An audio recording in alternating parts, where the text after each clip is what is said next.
Kasih Bang Martin sudah membawa kita dalam pujian penyembahan. Seru gak gamenya? Seru ya? Seru ya? Walaupun kita menanti sedikit closingnya apa sih dari Bang Martin. Ternyata closingnya ya begini loh Bang Martin ya. Gak apa-apa ya, tepuk tangan buat Bang Martin. Tepuk tangan buat Tuhan Yesus sekali lagi. Oke. Malam ini kita berbicara tentang sahabat ya. Tidak betulan. Seberapa dari kita yang di sini pernah memiliki sahabat? Jutaan. Oke, sebelum abang memulai khotbah ya, semua yang punya sahabat ya. Coba tunjuk tangan sekali lagi. Oke, semua punya sahabat. Sampai detik ini siapa yang punya sahabat? Dan sampai detik ini siapa yang tidak punya sahabat? Sahabat. Oke. Sahabat teman, ya kan? Teman. Ada semua ya, oke. Abang mau karena cuma hanya 8 orang ya. Abang pengen satu-satu maju. Tolong maju ke depan dari Kak Eci. Presentasikan apa sih sahabat menurut Kak Eci. Ya, bisa kriteria, bisa sifat, terserah. Silakan. Satu kata aja, sahabat itu ini, gitu, oke? Sahabat adalah yang selalu ada. Selalu ada. Terima kasih Kak Eci. Sahabat itu selalu ada, oke? Oke. Nggak boleh sama, makanya untung yang sebelah sini. Kak Saskia. Sahabat itu saudara. Sahabat itu saudara. Wah, mantap. Kita kayaknya nanti khotbahnya simpel aja ya, karena sudah dijawab semua. Bang Ganteng, Bang Yosua. Terserah mau madep mana. Sahabat itu teman keluh kesah untuk bercerita. Sahabat itu teman keluh kesah. Wah, ini community banget ini. Oke, Bang Nehemia, sahabat itu apa? Tadi paling ini. Sobat, ada satu sobat yang setia. Tadi dia ingat. Harus tahu sahabat itu. Iya, sama teman. Sahabat itu apa? Spesifik. Lebih spesifik udah SMP kan? SMA lagi. SMA 2. Oke, abang salah, maaf. Menurut saya sahabat itu adalah teman yang kemana kita dia mau sekali itu. Oke, sahabat yang selalu mau ikut. Gak apa-apa, gak ada yang salah di tempat ini. Oke, lanjut Kak Valen. Oke, dengan cepat. Sahabat itu teman setia. Teman setia, oke mantap. Setia ya, setiap tikungan ada. Ayo sini. Bang Firdaus, wih, nggak apa-apa di mimbar juga apa-apa. Sahabat teman dekat.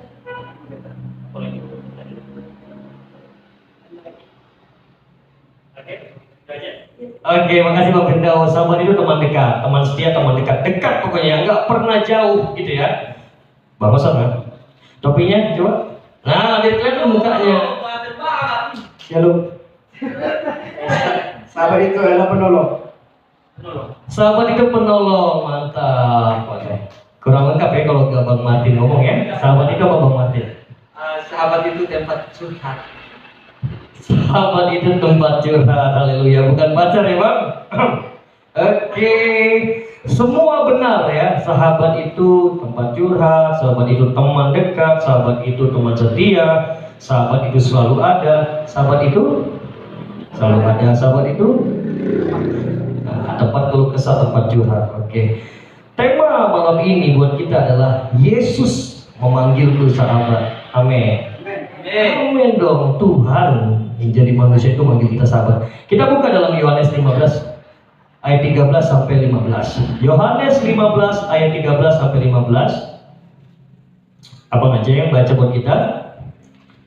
Begini bunyinya, aku tidak menyebut kamu lagi hamba, sebab hamba tidak tahu apa yang diperbuat oleh tuannya, tapi aku menyebut kamu sahabat, karena aku telah memberitahukan kepada kamu segala sesuatu yang telah aku dengar dari Bapa. Jadi teman-teman, karena Yesus yang memanggil kita sahabat, sebenarnya apa sih sahabat itu? Nah, definisi sahabat itu sederhananya gini teman-teman. Sahabat itu adalah sebuah hubungan akrab antara dua orang atau lebih. Siapa di sini yang punya sahabat? 2. Kak Yosua sahabatnya 2. Yang punya sahabat 1. Bang Martin, yang lain setengah ya. Yang lain punya sahabat berapa? Saya rasa 3 bukan sahabat. Nah, itu teman. Sahabat biasanya 1. Ya, setuju? Nah, jadi best friend atau bestie, ya, katanya zaman sekarang bestie ya, sahabat itu adalah lebih dari sekedar teman biasa. Katakan lebih dari sekedar teman biasa. Lebih dari sekedar teman biasa, itu yang dinamakan sahabat, teman-teman. Nah, oleh sebab itu, kenapa Tuhan Yesus mengatakan kita lebih dari sekedar teman biasa? Nah, sebelumnya kita mau bahas Alkitab dulu ya. Tadi kan kita sudah membahas pengertian sahabat, sudah membahas apa sih sahabat itu dalam perspektif kita. Nah, sekarang dalam perspektif Yohanes 15 ini. Nah, kata sahabat di sini itu merupakan kata benda, adik-adik. Kata benda, ya. Kata benda, kata kerja. Nah, kalau ini kata benda yang hubungannya dengan kasih persaudaraan. Tadi siapa yang jawab kasih persaudaraan? Sahabat adalah saudara. Itu pileo, pilia, kasih. Masih ingat kasih ada berapa? Agape, pilia, eros, storge, ganggu-ganggu doang. Oke ya, nggak mau. Belajar agama kan di sekolah kan. Nah, ini pilia. Pilia itu hubungannya sama saudara. Nah, saudara disebut juga sahabat. Kalau Tuhan Yesus menyebut kita adalah sahabat, teman-teman, artinya persahabatan ini ada awalnya, ya kan? Dan ada prosesnya, dan ada akhirnya. Simpelnya gini, apa yang mungkin teman-teman pikirkan ketika Tuhan Yesus berkata, kamu adalah sahabatku? Apa yang kita pikirkan? Apakah hanya sahabat kayak sahabat yang kita punya sekarang? Atau sahabat yang bagaimana? Tentu pernyataan ini dilakukan kepada murid-murid. Kamu adalah sahabatku. Ini ucapan Tuhan Yesus kepada murid-murid yang saat itu Tuhan Yesusnya adalah manusia, teman-teman. Kok Tuhan Yesusnya manusia? Nah, kita Kristen mengerti benar bahwa Tuhan Yesus itu Tuhan yang menjadi manusia, ya. Kalau bahasa teologisnya berinkarnasi, ya. Kalau orang Buddha reinkarnasi itu beda. Inkarnasi, jadi menjadi manusia, ketambahan manusia. Nah, di saat itu murid-murid mungkin menyatakan, oh Tuhan Yesus sahabat, iya. Karena Tuhan Yesus dipanggil masters, guru, guru, guru. Sering mendengar kalimat itu di Alkitab, guru, guru, guru. Karena mereka murid. Nah, sekarang mereka dibilang, kamu adalah sahabatku, bukan lagi hamba. Sahabat idenya cuma satu, teman-teman, hubungan. Di sini belum ada yang pacaran kan? Belum aku. Hubungan itu nggak harus pacaran ya. Orang tua dan anak, hubungan. Abang dan adik, bukan abang-abangan ya. Bukan ya. Aku punya abang-abangan, kalau kata orang Jakarta gitu. Jadi abang yang gak ada hubungannya sama darah, tapi abang-abangan. Enggak ya, hubungan itu ada darah. Nah, Tuhan Yesus bilang kita sahabat, artinya idenya adalah hubungan yang melekat kepada Tuhan. Nah, padahal di saat itu mereka belum dinyatakan persis, belum melihat kebangkitan Tuhan Yesus, belum melihat kematian Tuhan Yesus.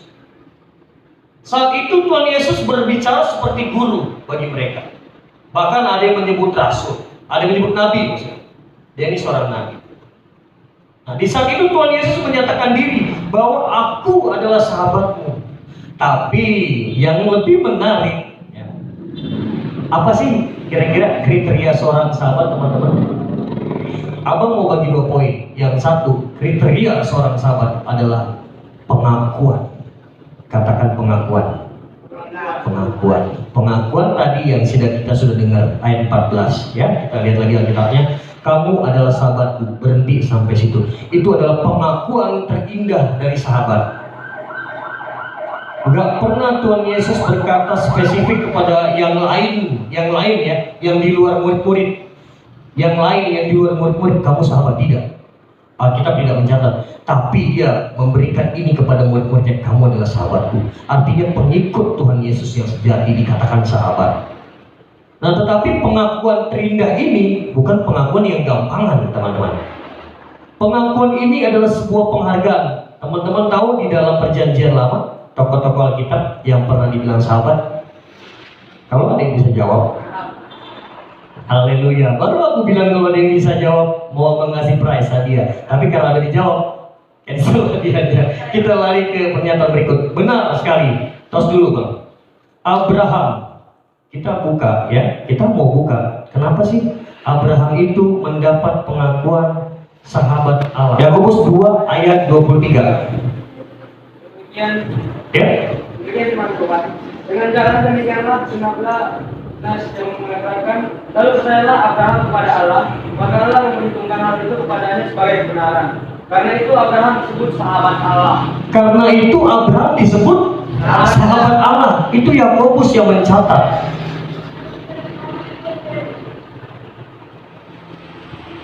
Teman-teman yang terkasih, siapa Abraham?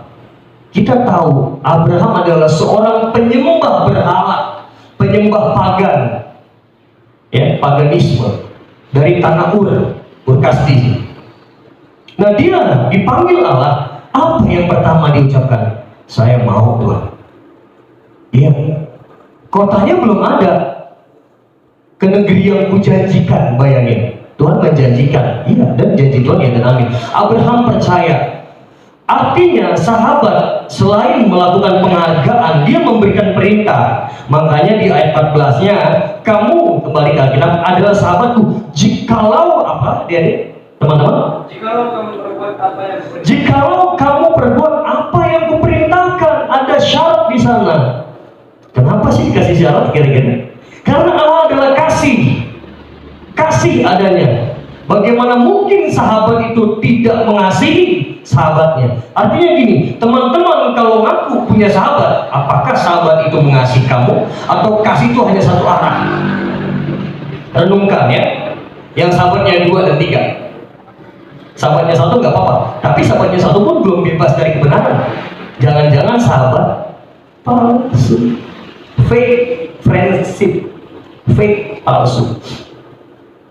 Siapa di sini yang punya sahabat seorang percaya?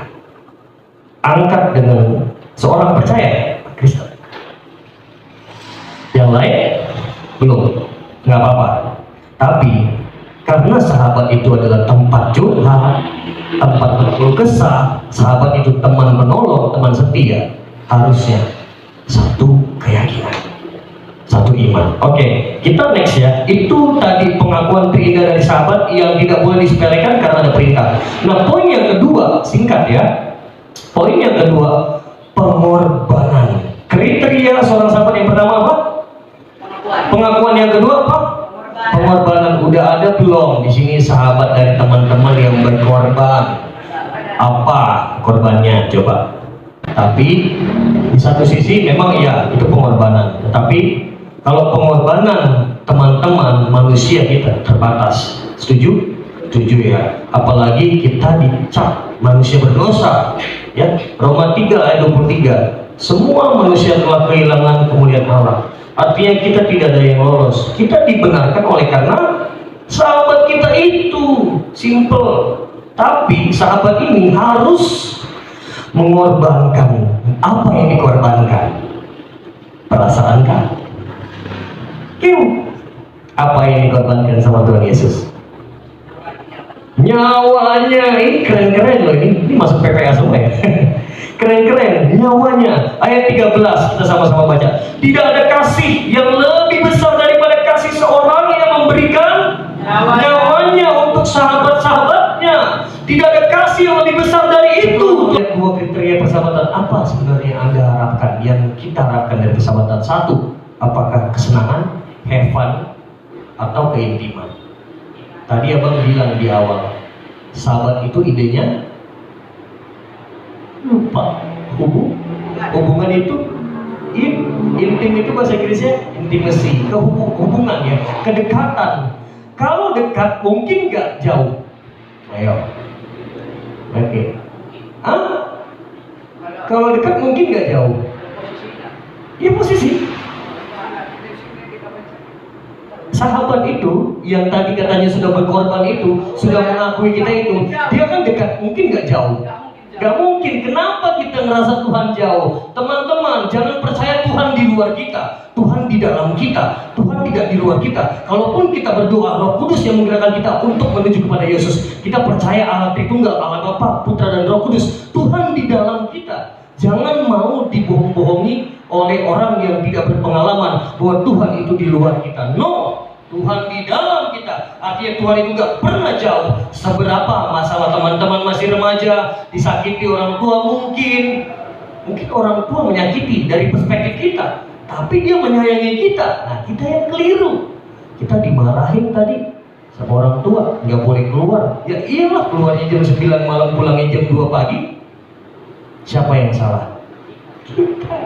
Tapi karena kesenangan yang tadi katanya sahabat teman itu menarik lebih kuat, ya mama bukan sahabat saya, papa bukan sahabat saya, itu Jono. Dia traktir aku bakso. Teman-teman, sharing firman ini mungkin akan merubah perspektif teman-teman. Yang jelas Roh Kudus akan merubah masing-masing. Kamu berteman, lihat Yesus. Gak apa-apa gak punya teman. Sekarang abang merasa gak apa-apa teman. Tuhan gak apa-apa aku gak punya sahabat. Gak apa-apa, bukan merasa benar, gak apa-apa. Karena sahabat yang menjadi kriteria kita gak pernah ada dalam hidup ini. Kita udah melihat dua hal ini. Pengakuan terindah, pengorbanan terindah, gak ada yang bisa mereka lakuin. Pengakuan mereka bisa kamuflase, bisa pura-pura kamu cantik. Ya iyalah, orang tadi habis pakai skincare, coba nggak pakai skincare, nggak dibilang cantik. Kamu ganteng, ya iyalah. Orang aku tadi habis pangkas rambut di barbershop, coba besok kita gondrongin, nggak dibilang ganteng lagi. Kayak apa, udah kumisan. Mana ada yang mau bilang ganteng lagi? Ada ya? Siapa? Bang Wasana? Bercanda ya. Jadi teman-teman, kesimpulan buat kita malam ini, panggilan sahabat, the call of friendship, tidak mengenal siapa kamu. Lihat temannya masing-masing. Semua itu adalah sahabat-sahabat Tuhan Yesus. Amin. Tidak mengenal siapapun. Kamu seorang remaja, youth, teen, atau orang tua, kakek, nenek pun, engkau dan saya adalah sahabat Allah. Panggilan sahabat jangan membuat Anda terlalu eksklusif. Saya sahabat dong, kamu sahabat bukan? Abraham ini dipanggil sahabat biasa aja. Kenapa kita ini dipanggil sahabat? Waktu zaman Yesus hidup kita langsung merasa eksklusif. Eksklusif itu ngerti ya? Saya paling. No, itu lebih tinggi dari yang lain. Itu kesombongan, keakuan dan keangkuhan. Bahkan jangan membuat rendah diri panggilan sahabat. Tahu nggak rendah diri itu gimana? Enggak lah, aku kan orang berdosa Tuhan. Aku paling berdosa di antara dia. Dia baru dosanya ngecinta kepala adiknya. Dan saya mencuri uang mama papa seminggu 7 kali lagi. Berarti setiap hari. No, enggak itu. Sahabat itu memang panggilan Tuhan. Katakan sahabat itu panggilan Tuhan. Sekali lagi dengan wajah yang penuh sukacita.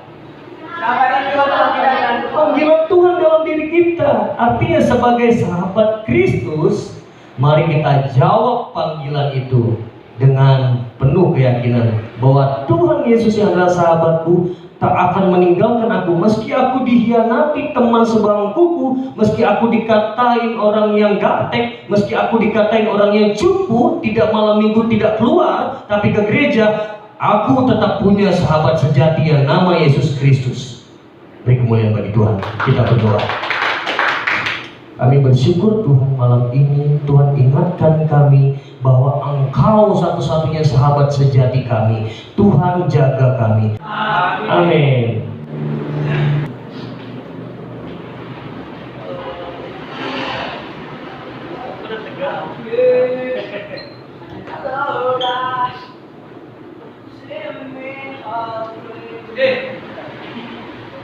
Sini keren loh tadi bantu kami di SPI. Kalian ini yang ini. Jadi dia saya